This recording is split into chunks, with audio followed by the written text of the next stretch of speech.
Donc, est-ce que tu peux te présenter succinctement? Eh ben, je m'appelle Eugénie, je suis charpentière couveuse Ouais, sur Grenoble. sur le Voilà. Du coup, depuis combien de temps tu es dans le bâtiment? J'ai commencé en 2010, donc ça fait 13 ans Et que je suis dans le bâtiment. c'est une reconversion? J'ai fait des études, mais j'ai rien fait après mes études à part du bâtiment. D'accord. Donc on peut pas vraiment appeler ça une reconversion. Plutôt à la sortie des études, je me suis posé la question de ce que j'allais faire. Ah, Je t'es un vais pur chercher, produit du bâtiment. Voilà. Ouais, Non, mais voilà. très bien. C'est ça, très mais bien. pas de la formation initiale, voilà, formation continue quand même, Ouais. pour adultes, mais après les études. Ok. Quel a été le retour de ton entourage quand tu as annoncé que tu intégrais l'univers du bâtiment? Alors après, c'est que j'ai annoncé que je vais aller entrer dans le bâtiment en même temps que j'ai annoncé que ça serait dans l'éco-construction. Et je pense que du coup, c'est mieux passé. Parce qu'il Ouais. n'y a pas la même réputation dans l'éco-construction que dans le bâtiment conventionnel. Ouais. Et il y a un truc qui s'est joué avec ça. Mhm. Et je pense qu'il y a eu beaucoup d'incompréhension en disant mais t'as fait des études, voilà, c'est à quoi ça sert enfin, pourquoi partir dans le bâtiment, un métier qui est difficile. La boîte garage. Voilà, c'est ça. Pourquoi faire un choix mais en même temps, on se dit quand une femme choisit le bâtiment, c'est qu'elle y a C'est réfléchi par un moment. conviction, ouais, c'est par envie. Parce que en fait, c'est assez compliqué. Alors du coup, on a quand même un peu réfléchi à ce qu'on faisait avant de le faire. Ouais.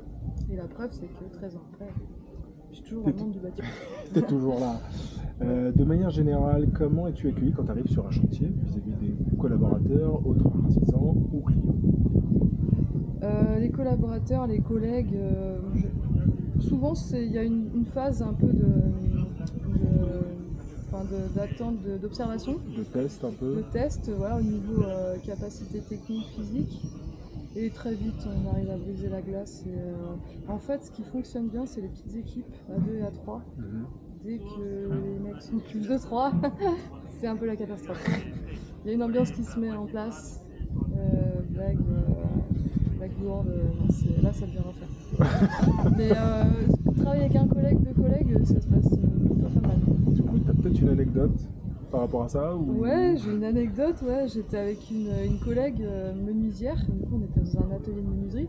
Là c'est plutôt avec un fournisseur du coup, mais il y a un fournisseur de quincaille qui vient dans l'atelier et il arrive, il dit bah, il y a personne.